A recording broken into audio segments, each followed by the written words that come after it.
ಎಲ್ರಿಗೂ ಲೇಟಾಗಿ ಹೊಸ ವರ್ಷದ ಶುಭಾಶಯಗಳು ಹಾಗೂ ಸಂಕ್ರಾಂತಿ ಹಬ್ಬದ ಶುಭಾಶಯಗಳು. ವರ್ಷನೂ ಇದ್ದಿದ್ದೆ, ನಾವು ಹೇಳ್ಕೊಂಡಿದ್ದೆ, ಮ್ಯಾನೇಜ್ಮೆಂಟ್ ಅವ್ರು ನಿಮ್ಗೆ ಹೇಳ್ತಾ ಇರ್ತಾರೆ, HM ಹೇಳ್ತಿರ್ತಾರೆ, ಟೀಚರ್ಸ್ ಹೇಳ್ತಿರ್ತಾರೆ. ಹೊಸ ವಿಷಯಗಳೀಗ ಇತ್ತೀಚೆಗೆ ತುಂಬ ಹೊಸ ವಿಷಯಗಳು ಬರ್ತಾ ಇದೆ. ಏನಂದರೆ ಶಿಕ್ಷಣಕ್ಕೆ ಅಲ್ಲಿ ಕೊರತೆ ಇಲ್ಲ. ಆಲ್ಮೋಸ್ಟ್ ಎಲ್ಲರೂ ಪೇರೆಂಟ್ಸ್ ಈಗ ಆಲ್ಮೋಸ್ಟ್ ಅಲ್ಲಿ ಓದಿರ್ತಕ್ಕಂಥವ್ರೆ, ಒಳ್ಳೆ ಶಿಕ್ಷಕರು ಇದ್ದಾರೆ, ಒಳ್ಳೆ ಆಡಳಿತ ಮಂಡಳಿಗೆ ಸಿಗ್ತಾ ಇದೆ, ಒಳ್ಳೆ ಶಾಲೆಗಳು ಸಿಗ್ತಾ ಇದೆ. ಮನೆ ಮುಂದೆನೇ ಒಳ್ಳೆ ಶಾಲೆಗಳು ಪ್ರಾರಂಭ ಆಗ್ತಾ ಇದೆ. ಅದೇನು ಸಮಸ್ಯೆ ಇಲ್ಲ, ಶಿಕ್ಷಣಕ್ಕೇನು ಕೊರತೆ ಇಲ್ಲ ನನಗೆ ತಿಳಿದಂಗೆ ಈಗ. ಆದರೆ ಏನು ಈ ಟೆಕ್ನಾಲಜಿ ಬೆಳೀತಾ ಹೋಗ್ತಾ ಇದೆ. ಲಾಸ್ಟ್ ಟೈಮ್ ಎಲ್ಲಿ ಬೇರೆ ಕಡೆ ಕೂಡ ನಾನು ಹೇಳಿದೆ, 1ನೇ ಕ್ಲಾಸ್ ಮಗು ಹೆಣ್ಮಗು ಬುಕ್ಕಲ್ಲಿ 1/4 ಅಂತ ಬರೆಯುತ್ತೆ, ಇನ್ನೊಂದು ಏನೋ ಸಿಂಬಲ್ ಬರುತ್ತೆ. ರೀಸೆಂಟಾಗಿ ಒಂದು ಯಾವುದೋ ನೋಡಿದ್ವಿ ಸೋಷಿಯಲ್ ಮೀಡಿಯಾ, ಫೇಸ್ಬುಕ್ಕಲ್ಲಿ 4ನೇ ಕ್ಲಾಸ್ ಮಗು 8ನೇ ಕ್ಲಾಸ್ ಹುಡುಗ. ಅರ್ಥ ಆಗಿರ್ತದೆ, ಇದೆಲ್ಲ ಓಪನ್ ಆಗಿರೋ ಅವಶ್ಯಕತೆ ಇಲ್ಲ. ನೀವೇನು ಮಾಡ್ತೀರಾ, ಮಗು ಆಟ ಆಡ್ಕೊಳ್ಳಿ, ಸತಾಯಿಸ್ತಾ ಇದ್ದಾರೆ, ಮೊಬೈಲ್ ಕೊಡ್ತೀರಾ. ವಾಟ್ಸಪ್ಪು ಫೇಸ್ಬುಕ್ಕು ಅವ್ರಿಗೇನು ಗೊತ್ತಾಗುತ್ತೆ, ಓಪನ್ ಮಾಡಿದ್ಮೇಲೆ ಏನೇನು ಓಪನ್ ಆಗುತ್ತೆ ಅಂತ ನಿಮ್ಗೆ ಗೊತ್ತಿರ್ತದೆ. ಜಾಸ್ತಿ ಯೂಸ್ ಮಾಡೋರು ಗೊತ್ತಿರ್ತದೆ, ಯೂಸ್ ಮಾಡಿದ್ರೆ ಗೊತ್ತಿರಲ್ಲ. ಅದು ಓಪನ್ ಮಾಡಿದ್ರೆ ಪ್ರಪಂಚನೇ ತೋರಿಸುತ್ತೆ, ಯಾವ ವಿಷಯನೂ ಬಚ್ಚಿಟ್ಕೊಳ್ಳೋದಿಲ್ಲ. ಸುಮ್ಮನೆ ಬೆರಳು ಟಚ್ ಮಾಡಿದ್ರೆ ಸಾಕು, ಪ್ರಪಂಚ ಎಲ್ಲ ತೋರಿಸ್ತಾ ಇರುತ್ತೆ. ಮಕ್ಕಳು ಆಟೋಮೆಟಿಕ್ಕಾಗಿ ಕಲಿತಾರೆ. ಯಾವುದು ಕಲಿಬೇಕು ಅದನ್ನು ಬಿಟ್ಟು ಯಾವುದು ಕಲಿಬಾರ್ದು ಅದನ್ನು ಕಲಿತಾರೆ. ನೀವು ಮೊಬೈಲ್ ಕೊಡೋದು ಹೆಚ್ಚಲ್ಲ. ಈಗ ಮೊಬೈಲ್ ಕೊಡಬೇಕು ಅಂದರೆ ಈಗ ಸಣ್ಣ ಮಕ್ಕಳಿಗೆ ಮೊಬೈಲ್ ಕೊಡ್ತೀರಾ ಆಟ ಆಡೋಕ್ಕೆ ಅಂತ.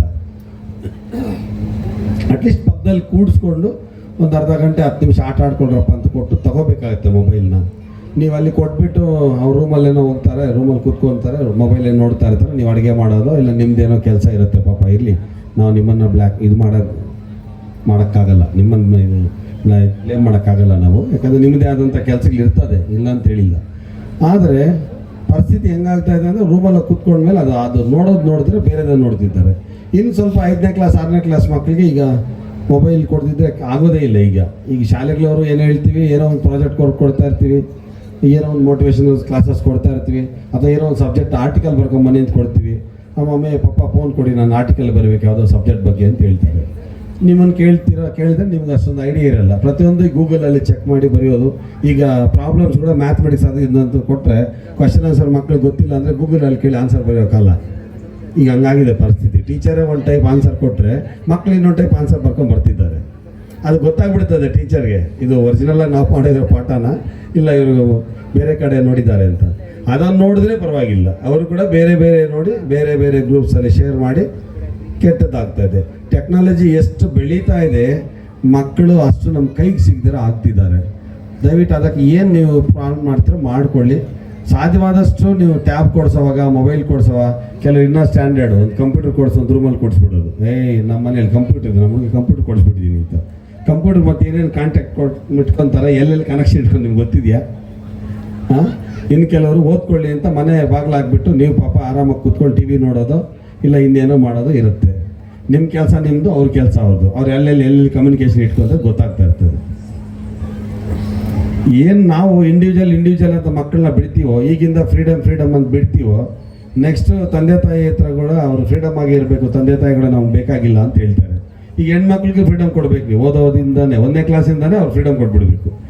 ಆರಾಮಾಗಿ ಕೂತ್ಕೊಂಡು ಮೂಲೆಯಲ್ಲಿ ಓದ್ಕೋಗು, ಅವ್ರ ಮೇಲೆ ಕೂತ್ಕೊಂಡು ಓದ್ಕೋಗು ಅಂತ ಈಗಿಂದನೇ ಫ್ರೀಡಮ್ಮು. ಗಂಡು ಮಗುಗೂ ಅದೇ ಕೊಡ್ತೀರಾ. ನಾಳೆ ಅವರಿಬ್ರು ಒಂದಾದ್ಮೇಲೆ ತಂದೆ ತಾಯಿ ಭಾರ ಆಗಲ್ವಾ? ಅವ್ರು ಫ್ರೀಡಮ್ ಬೇಕಲ್ಲ.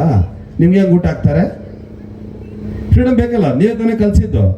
ರೂಮಲ್ಲಿ ಹೋಗಿ ಫೋನ್ ನೋಡ್ಕೋಗು, ರೂಮಲ್ಲಿ ಹೋಗಿ ಕಂಪ್ಯೂಟರ್ ನೋಡ್ಕೋ, ರೂಮಲ್ಲಿ ಹೋಗಿ ಟ್ಯಾಬ್ ನೋಡ್ಕೋ, ರೂಮಲ್ಲಿ ಹೋಗಿ ಓದ್ಕೋಗು ಅಂತ ಕಳಿಸಿತಾನೆ ನೀವು. ಹೆಣ್ಮಗುನೂ ಅದೇ ಕಲಿಸ್ತಾ ಇದ್ದೀರಿ ನೀವು, ಗಂಡು ಮಗು ಅದೇ ಕಲಿಸ್ತಾ ಇದ್ದೀರಾ. ನಾಳೆ ಯಾರೋ ಅವ್ರಿಗೆ ಎಲ್ಲ ಕಡೆನೂ ಅಷ್ಟೇ, not only TM school parents, ಎಲ್ಲ ಪೇರೆಂಟ್ಸು ನಾವು ನೀವು ಕೂಡ ಅದೇ ಮಾಡ್ತಿದ್ದೀವಿ. ಅದನ್ನು ಮಾಡದಿರೇ ಇರಬೇಕು ಅಂದರೆ ಆ ಇಂಡಿವಿಜುವಾಲಿಟಿಯನ್ನು ಈಗಿಂದ ಕಲಿಸ್ಬೇಡಿ. ಏನಕ್ಕೆ ಕಲಿಸ್ತೀರಾ? ಪಕ್ಕದಲ್ಲಿ ಕೂಡಿಸಿ ಓದಿಸಿ, ಪಕ್ಕದಲ್ಲಿ ಕೂಡಿಸಿ ನೀವೇ ಅದನ್ನು ಯೂಟ್ಯೂಬಲ್ಲಿ ಓಪನ್ ಮಾಡಿ ಕೊಡಿ, ಅನ್ನೋ ಸಬ್ಜೆಕ್ಟ್ ಬರ್ಕೊಂಡ್ಮೇಲೆ ತಗೊಳ್ಳಿ. ಏನಕ್ಕೆ ನೀವು ಈಗಿಂದಲೇ ಕಂಪ್ಯೂಟರ್ ಕೊಟ್ಬಿಟ್ಟು ಅವ್ರಿಗೆ ಇಂಡಿವಿಜುವಲ್ ಆಗಿ ಇದು ಮಾಡ್ತೀರಾ? ಅಟ್ಲೀಸ್ಟ್ ನೀವು ಮುಂದೆ ಇಟ್ಕೊಳ್ಳಿ, ಎಲ್ಲದು ಒಂದು ಹಾಲಲ್ಲೋ ರೂಮಲ್ಲಿ ಮಗು ಕಂಪ್ಯೂಟರ್ ಮಾಡ್ತಂದ್ರೆ ಆವಾಗ ಓಡಾಡ್ತಾ ಇರಿ. ನೀವು ಅಡುಗೆ ಮಾಡ್ತಾ ಇರಬೇಕು, ನಿಮ್ಮ ಕಣ್ಣಲ್ಲಿ ಎಲ್ಲಿರಬೇಕು, ಮಗು ಕಂಪ್ಯೂಟರ್ ಮೇಲೆ ಇರಬೇಕು, ಸ್ಕ್ರೀನಲ್ಲಿ ಇರಬೇಕು ನಿಮ್ಮ ಕಣ್ಣು ಏನು ಮಾಡ್ತಿದೆ ಮಗು ಅಂತ. ನೀವೇನು ಮಾಡ್ತಾರೆ, ಅವ್ರು ಮಾತಾಡಿದ್ರೆ ಬಾಗಿಲು ಹಾಕ್ಕೊತಾರೆ. ಓದ್ಕೊಳ್ಳೋದು ಏನಂತೀರಿ, TV ರಿಮೋಟ್ ಇನ್ನೊಂದು ಪಾಯಿಂಟ್ ಜಾಸ್ತಿ ಇಟ್ಬಿಟ್ಟು ನೀವು TV ನೋಡ್ಕೊಂಡು ಅಡುಗೆ ಮಾಡ್ಕೊಂಡು ಓಡಾಡ್ಕೊಂಡಿರ್ತೀರ. ನಿಮ್ಮ ತಂದೆ ಆದವ್ರದ್ದು ಅವ್ರದ್ದೇ ಆದಂಥ ಕೆಲಸ, ಹೇಳೋಷ್ಟಿಲ್ಲ. ನಾವೇ ಟೈಮ್ಗೆ ಹೋಗಲ್ಲ ಮನೆಗೆ. ಇನ್ನು ನಾವು ನಿಮ್ಗೆ ಹೆಂಗೆ ಹೇಳೋದು? ನಮ್ಮ ಸಹಪಾಠಿಗಳಿಗೆ ಗಂಡಸರಿಗೆ ಹೇಳೋಕ್ಕೆ ಆಗಲ್ಲ, ಅವ್ರದ್ದೇ ಆದಂಥ ಕೆಲಸಗಳು ಹೇಳೋಕ್ಕೂ ಆಗಲ್ಲ. ಇದು ಯಾಕೆ ಹೇಳ್ತಾ ಇದ್ದೆ ಅಂದರೆ ಈ ನಡುವೆ ತುಂಬ ಕಂಪ್ಲೇಂಟ್ಸ್ ಆಗ್ತಾ ಇದೆ, ತುಂಬ ಕಂಪ್ಲೇಂಟ್ಸ್ ಬರ್ತಾ ಇದೆ. ಮನೆ ಸ್ಟೇಷನ್ವರೆಗೂ ಹೋಗಿದ್ವಿ ಯಾವ್ದು 1ನೇ ಕ್ಲಾಸ್ ಮಗುದು, ಒಂದು ಹೆಣ್ಮಗು ಒಂದು ಗಂಡು ಮಗು ಒಂದೇ ಊರು. ಆ ಮಗುಗೆ ಏನು ಗೊತ್ತಾಗತ್ತೆ ನೋಡಿ, 143 ಅಂತ ಎಲ್ಲ ಪೇಜಸಲ್ಲೂ ಬರೆದಿದ್ದಾರೆ. ಅದು ಏನು ಮೀನಿಂಗ್ ಹೋದ್ರೂ ಅವ್ರಿಗೆ ಗೊತ್ತಿರಲ್ಲ. ಏನಂದರೆ ಅದು ಬೇರೆ ಸ್ಟೋರಿ. ಏನಂದರೆ ಅವ್ರ ಅಕ್ಕ ಯಾರೋ ಒಂದು 8th 9th ಇದೆ ಅಂತೆ, ಅದು ಯಾವುದೋ ಆ ಬುಕ್ಕಲ್ಲಿ ಬರೀತದಂತೆ. ಅದನ್ನು ಈ 1ನೇ ಕ್ಲಾಸ್ ಮಗು ನಮ್ಮ ಅಕ್ಕನೂ ಬರೀತು, ನಾನು ಬರ್ದಿರೋದಂತೆ. ಪರಿಸ್ಥಿತಿಗಳಿಗಿದೆ. ಅಂದರೆ ಯಾಕೆ ಹೇಳ್ತಾ ಇದ್ದೀವಿ ಅಂದರೆ ಇವೆಲ್ಲ ಕ್ವೈಟ್ ನ್ಯಾಚುರಲ್ ಆಗಿಬಿಟ್ಟಿದೆ. ಈಗ ಏನು ನಾವು ಟೆಕ್ನಾಲಜಿ ಅಂತ ಹೋಗ್ತೀವಿ ಅಂದರೆ ಪ್ರಪಂಚ ಎಲ್ಲ ಟೆಕ್ನಾಲಜಿನಲ್ಲಿ ಕಾಣಿಸ್ತಾ ಇರೋದು ತೊಂದರೆ ಆಗತ್ತೆ. ಶಿಕ್ಷಣ ಹೆಂಗೋ ಇರಲಿ.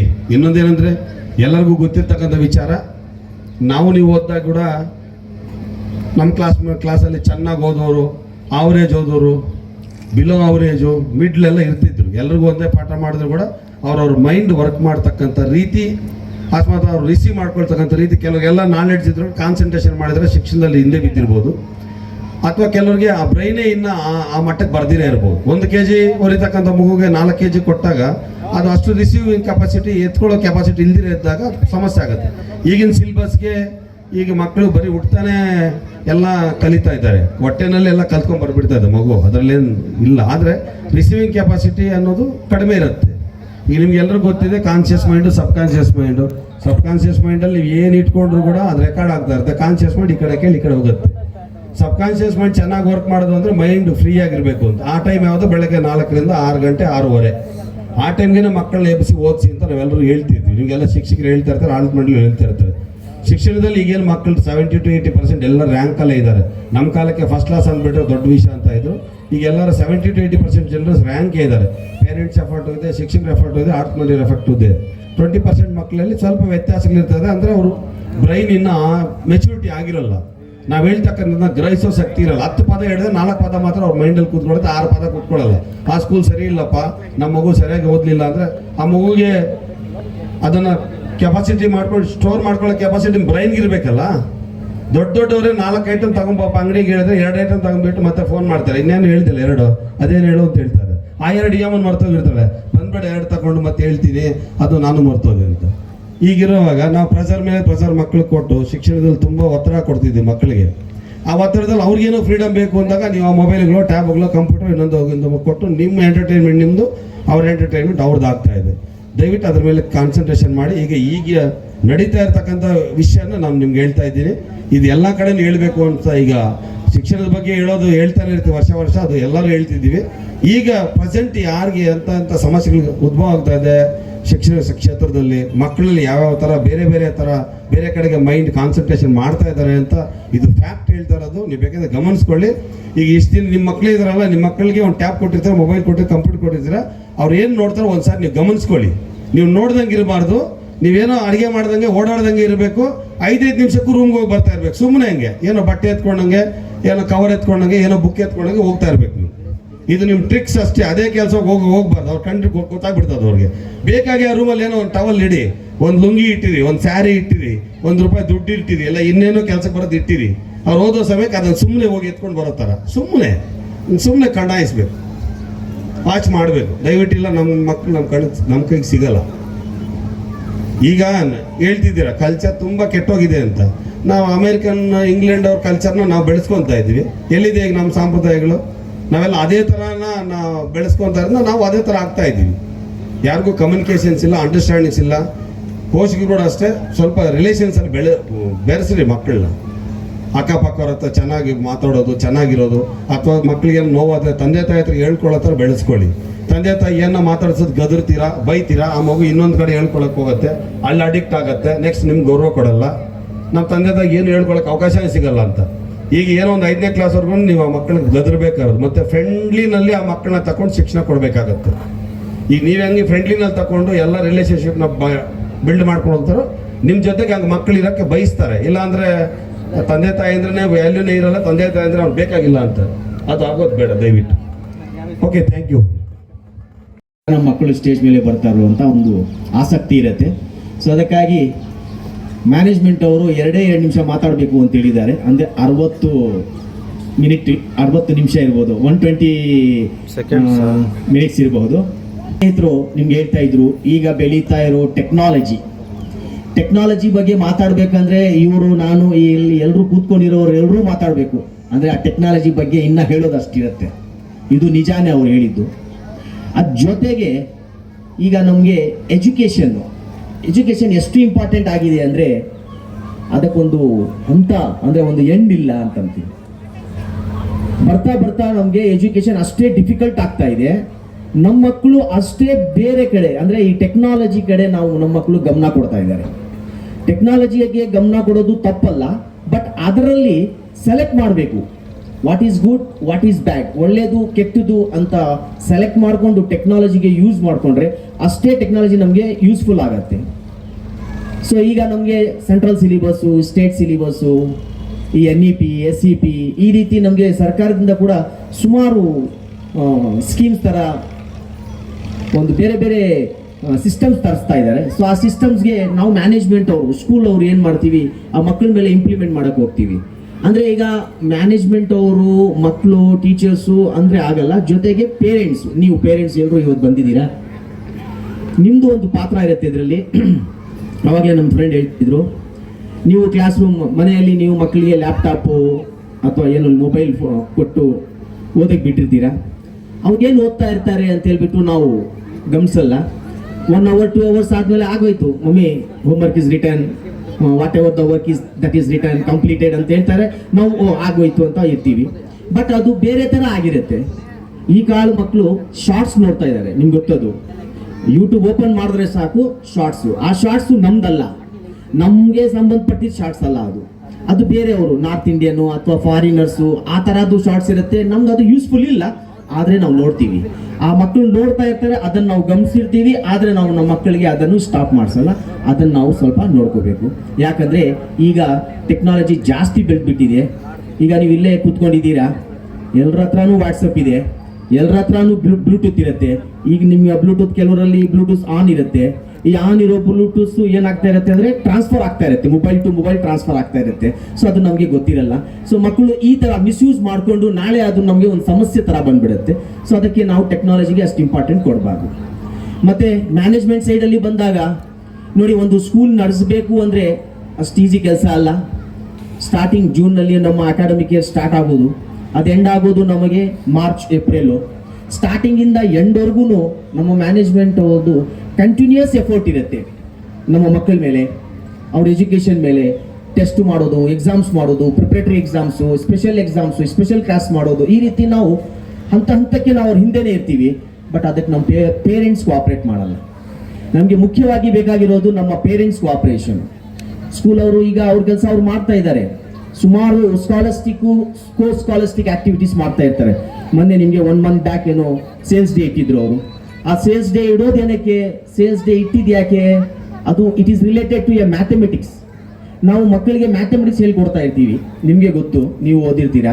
ನಮಗೆ ಮ್ಯಾಥಮೆಟಿಕ್ಸ್ ಅಲ್ಲಿ addition, subtraction, division, multiplication, fraction ಅಂತ ಸ್ವಲ್ಪ ಪಿಲ್ಲರ್ಸ್ ಇದೆ. Few basic pillars are there in the mathematics ಅಂತ ಹೇಳ್ತೀವಿ. ಸೊ ಅದನ್ನು ಅವ್ರಿಗೆ ಅರ್ಥ ಮಾಡ್ಸೋಕ್ಕೆ ನಾವೇನು ಮಾಡ್ತೀವಿ, ಒಂದು ಸೇಲ್ಸ್ ಡೇ ಅಂತ ಇರ್ತೀವಿ. ಅದರಲ್ಲಿ ನಮ್ಮ ಮಕ್ಕಳು ಬರೋದು, ಬಿಸ್ನೆಸ್ ಮಾಡೋದು, ಬಿಸ್ನೆಸ್ ಮಾಡಿ ಅವರು ಇನ್ವೆಸ್ಟ್ಮೆಂಟ್ ಮಾಡೋದು, ಪ್ರಾಫಿಟ್ ಬರೋದು, ಮತ್ತೆ ಪರ್ಸೆಂಟೇಜ್, ನಮಗೆ ಪ್ರಾಫಿಟ್ ಬಂದಿದ್ರಲ್ಲಿ ಎಷ್ಟು ಪರ್ಸೆಂಟೇಜ್ ಪ್ರಾಫಿಟ್ ಬಂತು, ಈ ಎಲ್ಲ ಲೆಕ್ಕಾಚಾರ ಅವ್ರಿಗೆ ಗೊತ್ತಾಗ್ಲಿ ಅಂತ ಹೇಳ್ಬಿಟ್ಟು ನಾವು ಸೇಲ್ಸ್ ಡೇ ಮಾಡ್ತೀವಿ. ಅದೇ ಥರ ಇವತ್ತು ಏನು ಸ್ಕೂಲ್ ಡೇ ಅಂತ ಇಟ್ಕೊಂಡಿದ್ದಾರೆ, ಇಲ್ಲಿ ಕೂಡ ನಿಮಗೆ ಸುಮಾರು ಪ್ರೋಗ್ರಾಮ್ಸ್ ಆಗುತ್ತೆ. ಈಗ ಸ್ಟೇಜ್ ಮೇಲೆ ಪ್ರತಿಯೊಂದು ಪ್ರೋಗ್ರಾಮ್ಗೂ ಒಂದು ಅರ್ಥ ಇರುತ್ತೆ. ಯಾಕಂದ್ರೆ ಒಂದು ಡ್ರಾಮಾ ಮಾಡಿರ್ತಾರೆ, ಆ ಡ್ರಾಮಾದಿಂದ ನಿಮಗೆ ಒಂದು ಮಾರಲ್ ಸ್ಟೋರಿ ಗೊತ್ತಾಗ್ತಾ ಇರುತ್ತೆ. ಕೆಲವು ಮಕ್ಕಳು ಬಂದು ಇಲ್ಲಿ ನಿಮಗೆ ಚಿಕ್ಕ ಮಕ್ಕಳು ರೈಮ್ಸ್ ಮಾಡೋದು ಅಥವಾ ಬೇರೆ ಬೇರೆ ಏನೋ ಅವರು ಆ ಒಂದು ಏಜ್ಗೆ ಡ್ಯಾನ್ಸ್ ಮಾಡಿ ಹೋಗ್ತಾರೆ. ಇದೆಲ್ಲ this is all the activities, scholastic activities that is prepared in that school. ಅದು ನಿಮಗೆ ಇವತ್ತು ಈ ಒಂದು ಸಂದರ್ಭದಲ್ಲಿ ಅವರು ತೋರಿಸ್ತಾರೆ. ಸೊ ಎಲ್ಲ ನಮ್ಮ ಮ್ಯಾನೇಜ್ಮೆಂಟ್ ಅವರು ಮಾಡ್ಕೊಂಡು ಬಂದಾಗ ನಮಗೆ ಮುಖ್ಯವಾಗಿ ಬೇಕಾಗಿರೋದು ಪೇರೆಂಟ್ಸ್ ಇಂದ ಕೋಆಪರೇಷನ್. ಕೋಆಪರೇಷನ್ ಏನಿಲ್ಲ, ಏನು ನಾವು ಪೇರೆಂಟ್ಸ್ ಮೀಟಿಂಗ್ ಕರಿತೀವಿ, ಟೈಮ್ ಟು ಟೈಮ್ ಬಂದು ಮಾರ್ಕ್ಸ್ ಕಾರ್ಡ್ ಚೆಕ್ ಮಾಡಿ, ಪೇಪರ್ ಚೆಕ್ ಮಾಡೋದು, ಮತ್ತೆ ಟೀಚರ್ಸ್ ಹತ್ರ ಮಾತಾಡೋದು, ನಮ್ಮ ಮಕ್ಕಳು ಡೆವಲಪ್ಮೆಂಟ್ ಪ್ರೋಗ್ರೆಸ್ ಹೆಂಗಿದೆ ಅಂತ ಮಾತಾಡೋದು. ಸೊ ಎಲ್ಲ ನಮ್ಮ ಪೇರೆಂಟ್ಸ್ದು ಜವಾಬ್ದಾರಿ ಆಗಿರುತ್ತೆ.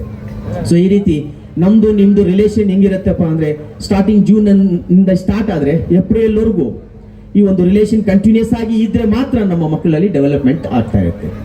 ಸೊ ಇನ್ನು ಜಾಸ್ತಿ ಟೈಮ್ ತೊಗೊಳಕ್ಕಾಗಲ್ಲ, ಹೇಳಿದ 2 ನಿಮಿಷ. ಆ 2 ನಿಮಿಷದಲ್ಲಿ ನಾನು ನನ್ನ ಮಾತನ್ನು ಮುಗಿಸ್ತಾ ಇದ್ದೀನಿ. ಈ ಮ್ಯಾನೇಜ್ಮೆಂಟ್ ಅವರು 2 ನಿಮಿಷ ಅವಕಾಶ ಮಾಡಿಕೊಟ್ಟಿದ್ದಕ್ಕೆ ಧನ್ಯವಾದಗಳು. ನಿಮ್ಮದೇ ಮಾತಾಡ್ತೀನಿ ನಾನು. ಫಸ್ಟ್ ಆಫ್ ಆಲ್ ಒಂದು ಶಾಲೆಗೆ ಒಂದು ಮಗುವನ್ನ ಕಳಿಸಿದಾಗ ನಿಮ್ಮ ಜವಾಬ್ದಾರಿ ಎಷ್ಟಿರುತ್ತೆ ಗೊತ್ತಾ? ನಿಮ್ಮ ಮಗು ಬರುತ್ತೆ ಮನೆಗೆ, ಮಮ್ಮಿ ನಂದು ಹೋಮ್ವರ್ಕ್ ಆಯಿತು ಅಂತಾರೆ. ಹೌದಾ, ಹ್ಞೂ ಸರಿ, ಊಟ ಮಾಡು ಅಂತ ಹೇಳ್ತೀರಾ. ಊಟ ಆದ ತಕ್ಷಣ ನಾನು ಫೋನ್ ಎತ್ಕೊತಾನೆ. ಕರೆಕ್ಟ್? ದಯವಿಟ್ಟು ಒಂದು ಶಾಲೆಯಲ್ಲಿ ಒಂದು ಮಗುಗೆ 6 ಸಬ್ಜೆಕ್ಟ್ ಇರುತ್ತೆ. 6 ಸಬ್ಜೆಕ್ಟನ್ನು ಬೆಳಗ್ಗೆ 9:30 ಹಿಡಿದು 3:30ವರೆಗೂ ಟೀಚ್ ಮಾಡ್ತಾರೆ. ನಿಮ್ಮ ಮಗು ಅರ್ಧ ಗಂಟೆಯಲ್ಲಿ ಹೆಂಗೆ ಹೋಮ್ವರ್ಕ್ ಮುಗಿಸುತ್ತೆ? 1 ಅವರಲ್ಲಿ ಹೋಮ್ವರ್ಕ್ ಹೆಂಗೆ ಮುಗಿಸುತ್ತೆ? ಯಾರಾದರೂ ನಿಮ್ಮ ಮಗುನ್ಗೆ ಕ್ವಶನ್ ಮಾಡಿದ್ದೀರಾ? ದಯವಿಟ್ಟು ಇನ್ಮೇಲೆ ಎಲ್ಲ ಪೇರೆಂಟ್ಸು ಸಬ್ಜೆಕ್ಟ್ ವೈಸ್ ಅಬ್ಸರ್ವ್ ಮಾಡಿ ಮತ್ತೆ ಓದ್ಕೊಂಡು ಬರೆಯೋದಕ್ಕೆ ಹೇಳಿ. ನೀವೇನು ಹೋಮ್ವರ್ಕ್ ಮಾಡ್ತಿದ್ದಾರೋ ಅದನ್ನು ಓದ್ಕೊಂಡು ಬರೆಯೋದಕ್ಕೆ ಹೇಳಿ. ಮತ್ತೆ ಆ ನೋಟ್ಸ್ ಕರೆಕ್ಷನ್ ಆದಮೇಲೆ ಆ ನೋಟ್ಸನ್ನು ಓದೋದಕ್ಕೆ ಹೇಳಿ. ತುಂಬ ಇಂಪಾರ್ಟೆಂಟ್ ಇದು. ಇದನ್ನು ನೀವು ಪೇರೆಂಟ್ಸ್ ಆದವ್ರು ಅಬ್ಸರ್ವ್ ಮಾಡಿ. ಮತ್ತು ಇನ್ನೊಂದೇನಂತಂದರೆ, ಫಸ್ಟ್ ಆಫ್ ಆಲ್ ಪೇರೆಂಟ್ಸ್ ಆಗಿರ್ಬೋದು ಅಥವಾ ಟೀಚರ್ಸ್ ಆಗಿರ್ಬೋದು, ಅವರ ನಡುವೆ ಬಾಂಧವ್ಯ ಹೇಗಿರ್ಬೇಕಂದ್ರೆ ತಾಯಿ ಮಗು ರೀತಿ ಇರಬೇಕು. ಆ ಒಂದು ಸಂದರ್ಭದಲ್ಲಿ ಒಬ್ಬ ಟೀಚರ್ ಅಟ್ಲೀಸ್ಟ್ ಒಂದು ಹೇಟ್ ಹೊಡೆದಿದ್ದಾರೆ ಅಂತಂದ್ರೆ ಅದ್ರ ಹಿಂದೆ ಏನೋ ಒಂದು ಸಮಸ್ಯೆ ಇರುತ್ತೆ ಅಂತ. ಅದನ್ನ ನೀವು ಡೈರೆಕ್ಟ್ ಆಗಿ ಬಂದು ಏನ್ ಕೇಳ್ತೀರ ಅಂತಂದ್ರೆ, in front of in student ಅಂದ್ರೆ ಮಗುವಿನ ಜೊತೆನೆ ಬಂದು ನೀವು ಏನ್ ಕೇಳ್ತೀರಂದ್ರೆ, ಎಲ್ಲ ನಾ ಬಿಟ್ಟು ಕೊಟ್ಟಿಂದಿ. ದಯವಿಟ್ಟು ಆ ಕೆಲಸ ಮಾಡಬೇಡಿ. ಆ ಮಗುವನ್ನ ಎಲ್ಲಿ ಬಿಡಬೇಕೋ ಅಲ್ಲಿ ಬಿಟ್ಟು ಮ್ಯಾನೇಜ್ಮೆಂಟ್ ಹತ್ರ ಹೋಗಿ, ಸರ್ ಏನಾಯ್ತು ಅಂತ ಕ್ವಶನ್ ಮಾಡಿ. ರಿಯಾಲಿಟಿ ಏನು ಅಂತ ಅವ್ರು ಹೇಳ್ತಾರೆ, ಆಗ ಕ್ವಶನ್ ಮಾಡಿ. ಅದಕ್ಕಿಂತ ಮುಂಚಿತವಾಗಿ ನಿಮ್ಮ ಮಗುನ ಏನ್ ಮಾಡ್ಬೇಕಂತಂದ್ರೆ, ನೀನ್ ಏನ್ ಮಾಡಿದೆ ಅಂತ ಕೇಳ್ಬೇಕು. ನೀನ್ ಏನ್ ಮಾಡಿದೆ ಅಂತ ಕೇಳಿದಾಗ ಉತ್ತರ ಸಿಗುತ್ತೆ. Thank you. ನಾನು ಏನು ಜಾಸ್ತಿ ಮಾತಾಡೋದಿಲ್ಲ, ಯಾಕಂತಂದ್ರೆ ನೀವೆಲ್ಲ ವೇಟಿಂಗ್ ಅಲ್ಲಿ ಇದ್ದಾರೆ. ನಿಮ್ಮ ಮಕ್ಕಳ ಒಂದು ಪರ್ಫಾರ್ಮೆನ್ಸ್ ಅನ್ನ ನೋಡೋದಕ್ಕೋಸ್ಕರ ನೀವೆಲ್ಲ ವೇಟಿಂಗ್ ಅಲ್ಲಿ ಇದ್ದೀರಾ.